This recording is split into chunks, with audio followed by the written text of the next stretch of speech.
Hii inaelezea yale majukumu ambayo alikuwa akapewa mwalimu mkuu. Atasimamia utekelezaji wa sera za elimu, mitaala, viwango na maagizo yanayotolewa kwa mujibu wa sheria hii. B, atahakikisha utoaji mzuri wa ufundishaji na ujifunzaji wa udumishaji wa viwango vya kitaaluma. C, atasimamia na kusaidia walimu na wafanyakazi wasio walimu katika utekelezaji wa majukumu yao. D, atahakikisha usalama, ustawi na nidhamu kwa wanafunzi ndani ya skuli. Akizungumza katika kikao cha mafunzo yanayohusiana na rasimu ya sheria ya elimu, waziri wa elimu na mafunzo ya amali Zanzibar, Mheshimiwa Leila Mohamed Musa, ameelezea umuhimu wa jambo hilo la kuona ipo haja ya kukaa na serikali ili sheria itakapotoka yenye lengo la kutoa huduma bora kwa wanafunzi. Ameyasema hayo huko katika ofisi zake zilizopo Mazizini, Unguja. Amesema sheria mpya inaenda kufuta sheria mama ambayo ina miaka 44 tangu kuanzishwa kwake, hivyo kufuatilia mabadiliko makubwa kama serikali imefika muda wa kuifuta sheria mpya, ikiwa ni agizo la Rais wa Zanzibar na mwenyekiti wa Baraza la Mapinduzi Dr. Hussein Ali Mwinyi. Rasimu hii ya sheria ambayo tunaenda kuipitia leo inaenda kufuta sheria mama ambayo tuko nayo, ambayo ina umri wa miaka 44, sio? Sheria ya elimu ya mwaka 1982. Sheria hii tumekuwa ndani ya Wizara ya Elimu tangu kutunga kwake, ndio sheria ambayo tunaenda nayo.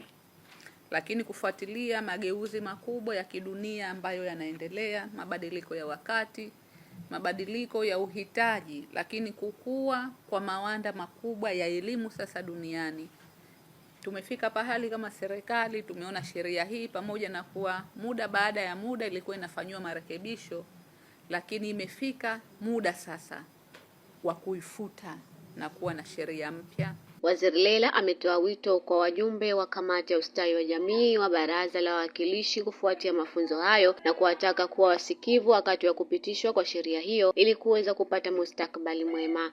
Tutafanya wasilisho kifungu kwa kifungu.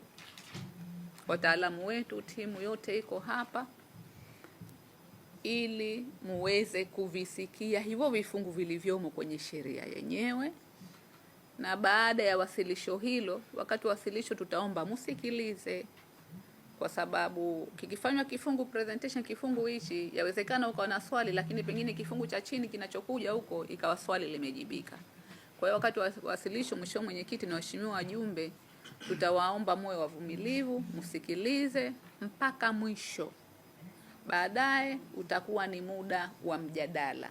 Mjumbe wa kamati ya ustawi wa jamii amesema mafunzo hayo yameweza kuona umuhimu wa kufanywa marekebisho kwa rasimu hiyo na wameanza kupitia, na ni moja miongoni mwa sheria bora inayokwenda na kuondosha matatizo mengi ya elimu, sambamba na kuona matarajio yanayokwenda kufuata sheria ambayo itakayotungwa. Eneo la kamishna ya elimu, eneo hili limefutwa muda mrefu, lilikuwa halipo na halifanyi kazi, lakini unaliona kwenye sheria hii limekwenda kurejeshwa kuwa na kamishna wa elimu, na ambaye amewekewa majukumu yake yatakuwa ni yepi na yepi. Lakini pia imeika msingi sasa ya kwenda kuteua maafisa elimu wilaya, maafisa elimu mikoa, lakini pia hata upatikanaji wa walimu wakuu.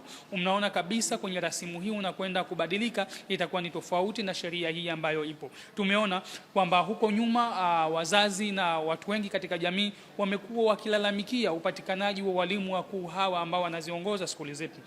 Lakini rasimu hii imeweka misingi imara, misingi mizuri ya upatikanaji wa walimu wakuu. Haitokuwa tena kama sasa hivi ambavyo mwalimu mkuu anapatikana, lakini yote ya yote inakwenda kuweka mazingira mazuri ya watoto sasa kupata elimu.